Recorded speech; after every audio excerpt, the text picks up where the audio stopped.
I slept with my daughter's ex-boyfriend, he got me pregnant and I had an abortion. They got back together and got married. This was back in, let me think, maybe 1997?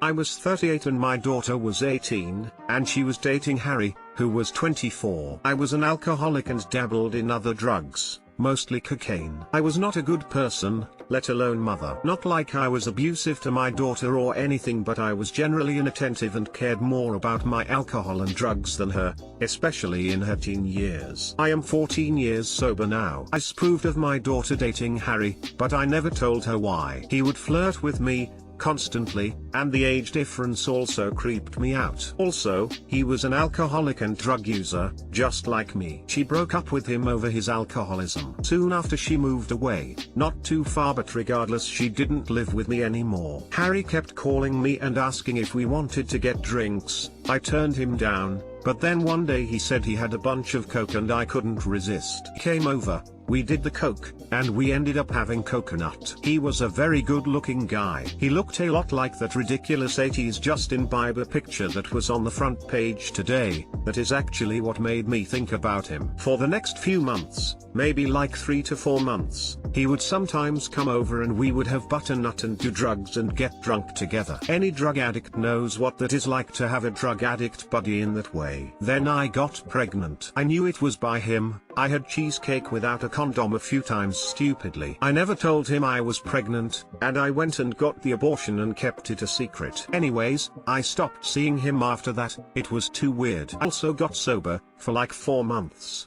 before relapsing. Fast forward 2 years and my daughter contacts me and tells me that she got back with Harry, and that he is fully sober. I was mortified, honestly. He was gonna tell her that we slept together, and she is going to hate me for life. They came over one day and said hi, and when my daughter was gone, Harry told me that there is no reason to tell her about what happened. I agreed. It's been 16 years of marriage on their part. They have a kid together. Harry got cancer, then beat it. I got sober. That's basically it. I don't see them very often. They live in Texas and I live on the East Coast. But whenever I do, there is always that tension between me and Harry. It's literally the first thing that comes to either of our minds. I can just tell. Not like sexual tension, like why did we have to do that?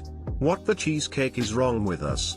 Kind of tension. I think about this often, especially when I see my grandson. I always think that could have been my son if things had gone differently, but wow, what a disaster that would have been if I decided to keep that child. And this is the reason I come here. Got coconut. Firstly, WTF. Secondly, WTF. Thirdly, this is why I'm on this subreddit. Now this is a confession. I'm so sick of the confessions about sneaking cookies in the closet or farting on my girlfriend's back when she sleeps. Banana your kid's partner and getting their abortion. Wow. Neglect equals abusive. What are you, female Bojack? I killed an elderly man in front of his wife and basically his entire family. Forgive me for any misspellings or format. I'm trying to do this on my phone. I haven't talked about this to anyone, even though it's been years, even my closest of friends, minus the ones that were there. One night when I was in college, I was driving to get some liquor for a party my fraternity was supposed to throw the following night. I was taking a street I was very familiar with to get back to my house. It was dark, but the street was lit with street lamps. I remember that I looked at my radio for a second, just a second, not very long at all. But when I looked back up to the road, there was a man crossing. I didn't have any time to react. By the time I saw him, he had already hit the hood of my car and bounced off the side. I remember screaming and hitting the brakes, and the wash of horror of what had just happened. I admit I had thought about speeding away, but I pulled over to the side and ran out of my car to check on this guy. When I got to him, his family was standing outside the restaurant he was leaving and they were all screaming and crying. He is laying on the side of the road with blood coming out his nose and mouth. 2 other men were standing with him trying to see if he was all right and calling 911. All I could say was I didn't see him. I was frantic by the time it had set in what I had done. I sat on the curb across from the family and listened to their crying in agony while we waited for the paramedics to arrive. I sat there and sobbed while two paramedics took him away in an ambulance. I don't believe I've ever cried so hard and for so long. The worst part about all of it and what still kills me today was that his wife came over to me while I was distraught on that curb,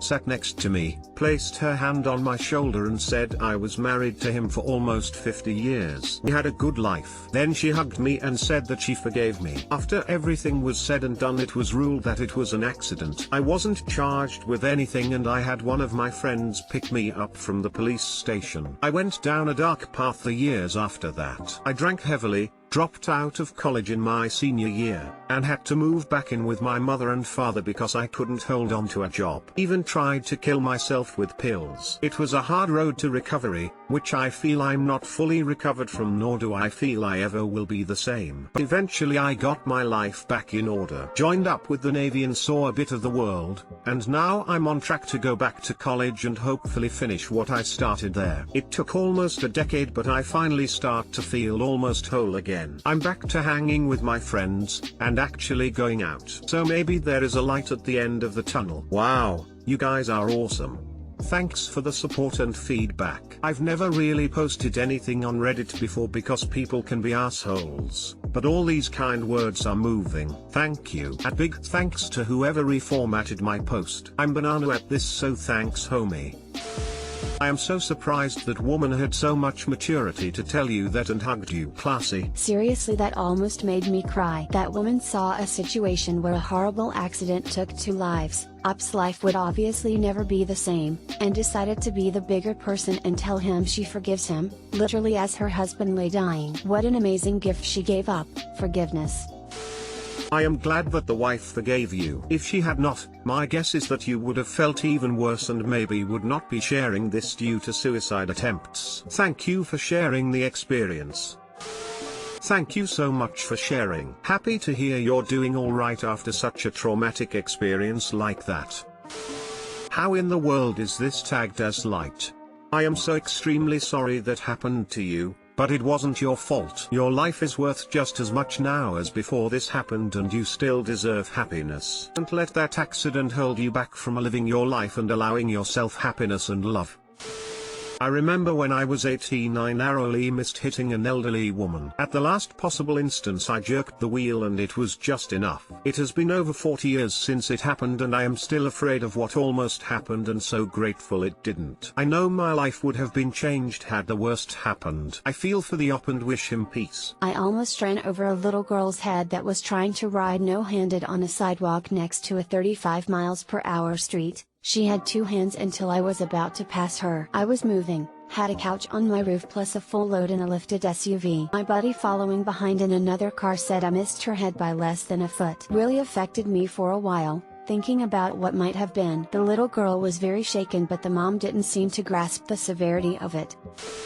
Found out my dead best friend was in love with my wife. Light. I'm writing this as a confession because I don't know where else to speak about this and I don't want my kids finding this out on my main account. My friend died a few months back due to heart problems. He was taking care of himself, so it was a shock to everyone, especially his wife who was with him at their house when he died. Due to this she decided to move somewhere else, and because she and her daughter were still distraught she asked me to pack up his stuff. He had some boxes in his basement and after a while I started feeling nostalgic and decided to look into them. I found pictures of us from when we were kids all the way to before we got married. That was enough to make me feel bad and I just got back to taping them up. But one of the boxes seemed to be in much better condition, so I decided to check it in case it was something important. To my surprise I found out pictures of him and my wife from when we used to hang out together, as well as more recent pictures from family reunions. Most recent being from my wife's birthday party. Alongside the pictures there were letters that he never sent her. The first one dated 2 months before I met her. The last one was also the same date of her birthday party. There was one that stood out the most, was one from after I started dating her. He wrote that his time had passed and since my happiness was as important as his own he would watch over us. I'll keep his box safe since it isn't my secret to reveal. He not only loved your wife, He loved you just as much. This is the bigger takeaway. Many people fall in love out of their control, only few have enough respect for the others involved to suffer in silence. He may have loved your wife, but he loved you more. Take that and hold on to that. Some people never have friends like that. Make sure your friend's wife never finds out about that box, either. Ever. That would be a whole second heartbreak. Sorry for your loss. You had a true friend. He was a good dude. Butternut, man, that just left some tears. Sorry for your loss. I can only hope I have true friends like you did.